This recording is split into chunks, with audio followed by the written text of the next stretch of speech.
आज की इस वीडियो में मैंने 25 ऐसे महत्वपूर्ण प्रश्न लेके आया हूं जो हाल ही में ट्रिपल सी परीक्षा देने वाले छात्रों ने भेजे हैं। इन प्रश्नों के आधार पर मैंने एमसीक्यू तैयार किए हैं और इनके जैसे कई महत्वपूर्ण प्रश्न भी शामिल हैं। अगर आपका एग्जाम आने वाला है तो वीडियो को अंत तक जरूर देखें, क्योंकि इसमें कई प्रश्न परीक्षा में पूछे जा चुके हैं। और वीडियो के लास्ट में आपने कितने प्रश्न सही किए कमेंट में जरूर बताना। आपका प्रश्न नंबर है 1, यूएसएसडी का फुल फॉर्म क्या है? A option universal service system data, B होगा unstructured supplementary service data, C होगा unified service system data, D user service system data. आपके पास 5 सेकंड है, जल्दी से उत्तर दीजिए। आपका सही उत्तर होगा B, unstructured supplementary service data. B equal to right answer. Explanation देखते हैं। यूएसएसडी एक संचार प्रोटोकॉल है जिसका उपयोग मोबाइल फोन और सेवा प्रदान के लिए कंप्यूटर के बीच जानकारी का आदान प्रदान करने के लिए किया जाता है। यहाँ पर स्टार 99 आधारित बैंक सेवा इसका मुख्य उदाहरण है। प्रश्न नंबर आ गया 2, सर्किल शेप स्टोरेज कौन सी होती है? ए ऑप्शन है ऑप्टिकल डिस्क, बी रैम, सी रोम, डी ऑप्शन है कैच मेमोरी। देखिए स्टोरेज आपके पास दो प्रकार की होती है, एक होती है प्राइमरी, एक होती है सेकेंडरी। प्राइमरी मेमोरी जो होती है रैम और रोम, और सेकेंडरी मेमोरी वो होती है इसमें हम डाटा स्टोर करके रख सकते हैं, कई प्रकार की होती है। यही चीज पूछी गई है कि सर्कल के रूप में जो स्टोरेज होती है उसको हम क्या कहते हैं, तो वो हम कहते हैं ऑप्टिकल डिस्क। ये बिल्कुल हमारा राइट आंसर होगा। इसका एग्जांपल देखोगे सीडी और डीवीडी, ये सबसे मेन एग्जांपल है। और भी होते हैं, सीडी का मतलब होता है कम्पैक्ट डिस्क, डीवीडी का मतलब होता है डिजिटल वीडियो डिस्क। एक्सप्लेनेशन देखते हैं। ऑप्टिकल डिस्क जैसे कि सीडी, डीवीडी और ब्लू एक्सरे डिस्क सर्कल आकार की स्टोरेज डिवाइस होती हैं। इसका उपयोग डाटा को संग्रहित करने और पढ़ने के लिए किया जाता है।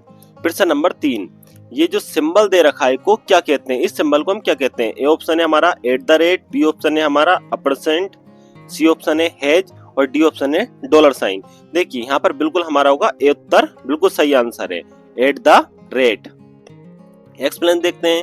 @ सिंबल को सामान्यतः @ कहा जाता है। इसका उपयोग ईमेल एड्रेस और यूजर नेम और डोमेन नेम को अलग करने के लिए किया जाता है।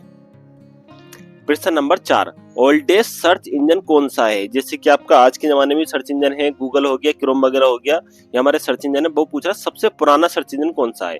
A option Google, B Yahoo, C Archie, D Bing. आपका जो सही उत्तर होगा वो होगा सी अर्ची। एक्सप्लेनेशन, अर्ची दुनिया के सबसे पुराने सर्च इंजन में से एक माना जाता है। 1990 में विकसित किया गया। ये FTP सर्वर पर उपलब्ध फाइलों को खोजने के उपयोग में काम आता था। प्रश्न नंबर 5, डक डक गो क्या है? एक वेब ब्राउजर है या फिर ये एक सर्च इंजन है, ऑपरेटिंग सिस्टम है या सोशल नेटवर्क है? तो इसका हमारा जो सही उत्तर होगा वह होगा सर्च इंजन। डक डक क्या है? एक सर्च इंजन है। बी ऑप्शन बिल्कुल राइट आंसर। एक्सप्लेनेशन देखते हैं हम इसकी। डक डक गो एक सर्च इंजन है जो उपयोगकर्ता की प्राइवेसी की सुरक्षा के लिए प्रसिद्ध है। ये उपयोगकर्ता की सर्च हिस्ट्री को ट्रैक नहीं करता, व्यक्तिगत जानकारी एकत्रित करने से बचाता है। प्रश्न नंबर आ गया हमारा 6, भारत में पासपोर्ट ऑफिस कितने हैं? इसका उत्तर आप मुझे कमेंट बॉक्स में दीजिए। हम अगले प्रश्न पे बढ़ते हैं। प्रश्न नंबर 7, www की फुल फॉर्म क्या है? देखिए www की फुल फॉर्म तो आपने पढ़ी है, क्या वर्ल्ड वाइड वेब होती है, लेकिन इसमें एक W और जोड़ दिया गया है। इसकी फुल फॉर्म क्या होगी? A option world wide web warm होगी, बी ऑप्शन क्या है हमारा वर्ल्ड वाइड वेब वर्क्स होगी, सी वर्ल्ड वाइड वेब वार्म्स होगी, या डी ये इसका कोई मानक फुल फॉर्म है ही नहीं। हमारा ए उत्तर होगा इसका world wide web warm. Explanation देखते हैं इसकी।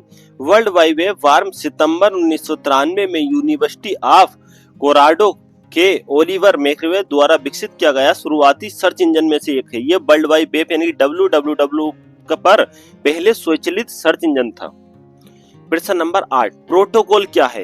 ए कंप्यूटर का ये कोई प्रोग्राम है, बी रूल्स ऑफ कम्युनिकेशन है, सी स्टोरेज डिवाइस है, डी ऑपरेटिंग सिस्टम है। तो यहाँ पर पूछा है प्रोटोकॉल। देखिए प्रोटोकॉल क्या होता है? बी ऑप्शन बिल्कुल राइट होगा, रूल्स ऑफ कम्युनिकेशन।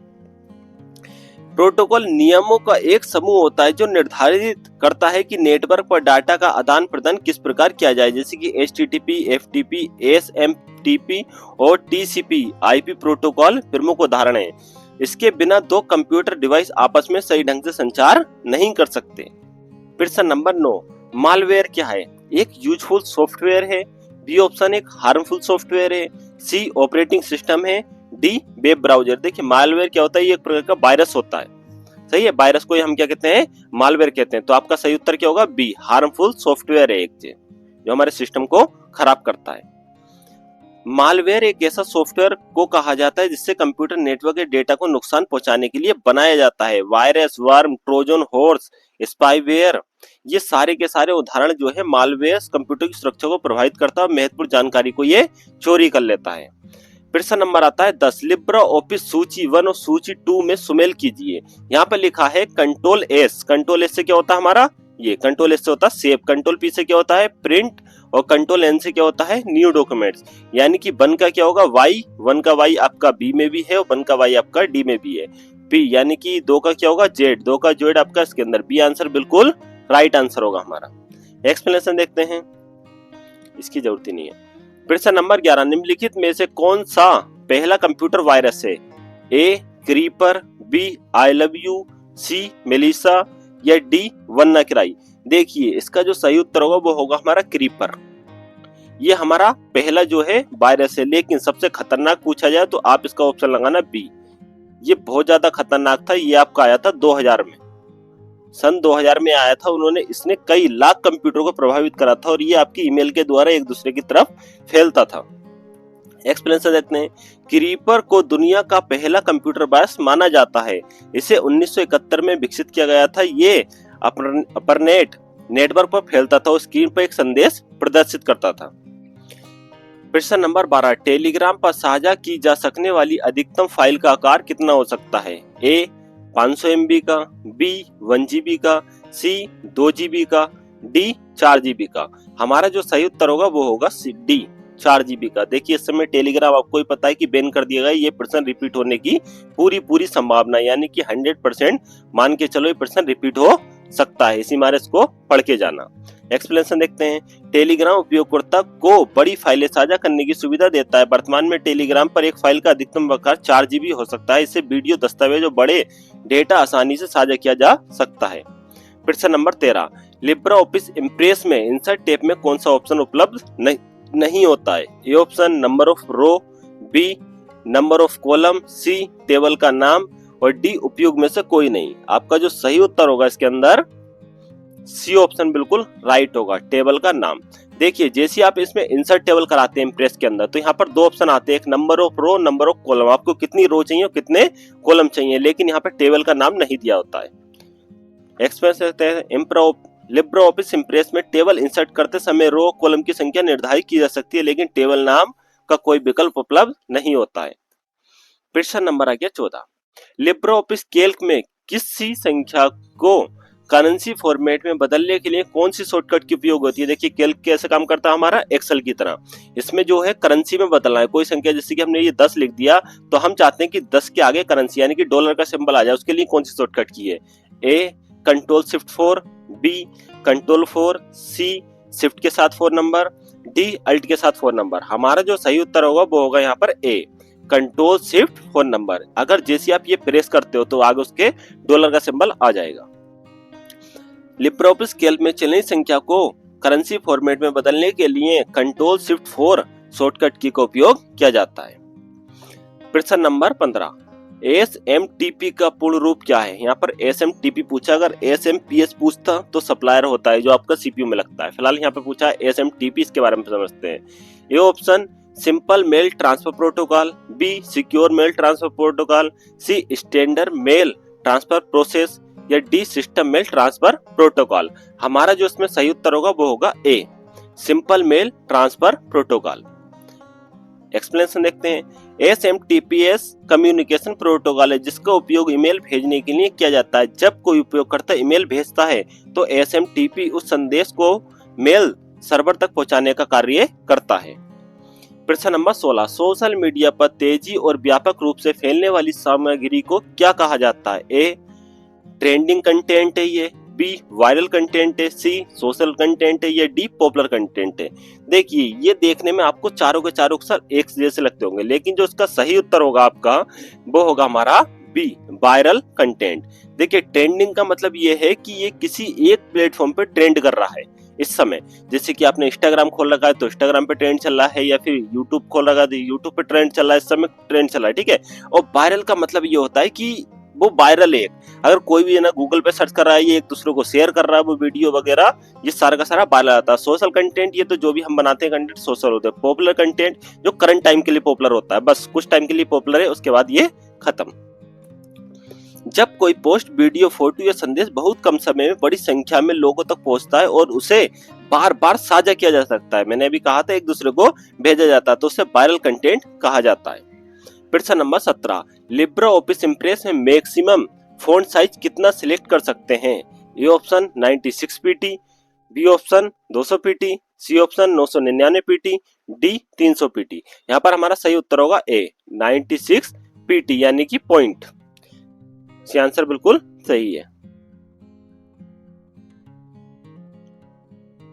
एक्सप्लेनेशन देखते हैं। लिब्रा, ये आपका एक्सप्लेनेशन गलत है। लिब्रा ऑफिस के अंदर कितना हो सकता है? सिर्फ 96 हो सकता है, इससे ज्यादा हम नहीं कर सकते। यहाँ पर याद रखना 96। प्रश्न नंबर 18, एनपीसीएल का पूर्ण रूप क्या है? A option national payment corporation of India, B national processing corporation of India, C new payment corporation of India, D national payment council of India. इसका जो आपका सही उत्तर होगा वो होगा A national payments corporation of India. NPCL Bharat में digital भुगतान प्रणाली के लिए विकास और संचालन के लिए जिम्मेदार संस्था है। यूपीआई, रुपे, आईएमपीएस और भीम जैसी सुविधाएं एनपीसीएल द्वारा संचालित की जाती हैं। प्रश्न नंबर आ गया 19, चेक की वैधता अवधि कितने की होती है? 1 महीने के लिए, 2 महीने के लिए, 3 महीने के लिए या 6 महीने के लिए? तो चेक की जो वैधता अवधि होती है वो होती है हमारी 3 मंथ के लिए। 3 मंथ तक चेक वैलिड होता है, उसके बाद चेक खराब हो जाता है। भारतीय रिजर्व बैंक के अनुसार चेक जारी होने की तारीख से 3 महीने तक वैध होता है, इसके बाद चेक को बैंक द्वारा स्वीकार नहीं किया जाता। प्रश्न नंबर 20, लिब्रा ऑफिस कैल्क में कुल कितने कॉलम होते हैं? A option 14,384, B option 16,384, C 15,384, D 17,384। हमारा जो सही उत्तर होगा वो होगा बी 16,384, बिल्कुल राइट आंसर है। लिब्रा ऑफिस के नए वर्जन यानी कि V74 और उसके बाद के जितने भी वर्जन आए हैं, कॉलम की संख्या जो 1024 से बढ़ाकर कितनी कर दी गई है? 16,384 कर दिया गया है, जो MS एक्सेल के बराबर है। इसके आखिरी कॉलम का नाम क्या होता है? XFD। ये भी याद करके चले जाना, कभी कभी इसको भी पूछ लेता है, ये भी परीक्षा के लिए इंपॉर्टेंट क्वेश्चन है। प्रश्न नंबर आ गया 21, शिफ्ट और एंड का उपयोग किस लिए किया जाता है? अगर शिफ्ट के साथ आप एंड की प्रेस करते हैं तो उससे क्या होता है?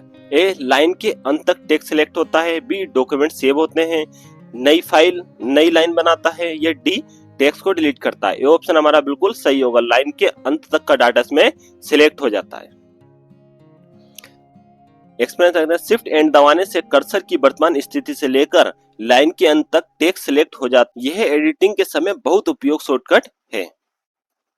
प्रश्न नंबर 22, व्हाट्सएप में कौन सा इनक्रिप्शन फीचर बातचीत की गोपनीयता सुरक्षित करता है? ऑप्शन डाटा इनक्रिप्शन स्टैंडर्ड यानी कि DES इसकी फुल फॉर्म होती है, B end to end encryption यानी कि E2EE, C option public key encryption, और डी क्या है? ट्रांसपोर्ट लेयर सिक्योरिटी TLC इसकी फुल फॉर्म है। आपका जो सही उत्तर होगा वो होगा इसमें B end to end encryption यानी कि E2EE। कभी कभी इसका क्या देता है आपको, ये शॉर्टकट की देगा, सिर्फ इसके द्वारा आपको पहचानना, तो ये फुल फॉर्म भी याद कर लेना।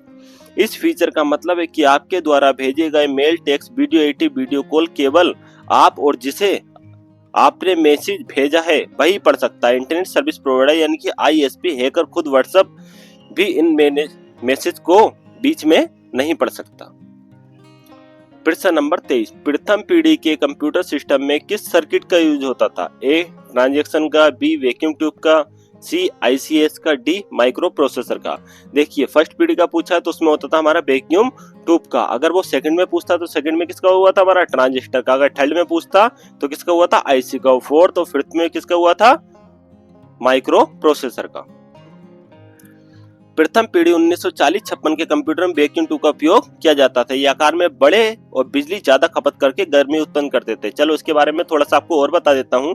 ये जो लगभग कंप्यूटर थे वो 5100 फीट के एरिया में आया करते थे, ठीक है, और इसको चलाने के लिए लगभग 1,50,000 वोल्टेज की जरूरत होती थी। 1,50,000 वोल्टेज। और इसके अंदर जो वैक्यूम ट्यूब का साइज था, इसके अंदर जो डाटा की कैपेसिटी वो 1 केबी से लेके 4 केबी तक थी, बस इतनी डाटा के लिए। इसी कारण ये ज्यादा से ज्यादा हम वैक्यूम ट्यूब लगाते थे तो इसका साइज इतना बड़ा हो गया था। 5100 फीट के एरिया में आते तो प्लग 1.5 लाख वोल्टेज खाते थे। उसको चलाने के लिए हमें एसी की जरूरत पड़ती थी उस टाइम पर। प्रश्न नंबर 14 देखते हैं। 24 लिब्रो ऑफिस इम्प्रेस फाइल का एक्सटेंशन क्या होता है? A .odp, B option .odt, C option .ods, D option .pptx। इसका जो सही उत्तर होगा वो होगा ए .odp, यानी कि ओपन डॉक्यूमेंट्स प्रेजेंटेशन। और .odt की फुल फॉर्म क्या थी? Open document text file. .ods की फुल फॉर्म क्या होती है? Open document spreadsheet. और pptx ये तो पावर पॉइंट जो होता है उसका है एक्सटेंशन। लिब्रो ऑफिस इम्प्रेस में बनाई गई प्रेजेंटेशन फाइल डिफॉल्ट रूप से ODP यानी कि ओपन डॉक्यूमेंट प्रेजेंटेशन होता है। ये ओपन डॉक्यूमेंट स्टैंडर्ड पर आधारित फॉर्मेट है। प्रश्न नंबर 25 स्नैप ऑब्जेक्ट की कौन सी प्रॉपर्टी को लिब्रो ऑफिस इम्प्रेस में एडजस्ट किया जा सकता है? ए ऑप्शन साइज को, बी पोजीशन को, सी स्नैप रेंज को, डी कलर को। हमारा सी उत्तर बिल्कुल सही होगा, स्नैप रेंज। एक्सप्लेनेशन देख लेते हैं इसकी। लिब्रो ऑफिस इम्प्रेस में स्नैप ऑब्जेक्ट का उपयोग को ग्रिड, ग्रेजू या अन्य ऑब्जेक्ट के साथ आसानी से अलाइन करने के लिए किया जाता है। स्नैप रेंज ये निर्धारित करता है कि ऑब्जेक्ट कितनी दूरी पर आने पर स्वतः स्नैप होगा। कल हम डे 10 की क्लास करेंगे, इसे मिस मत करना।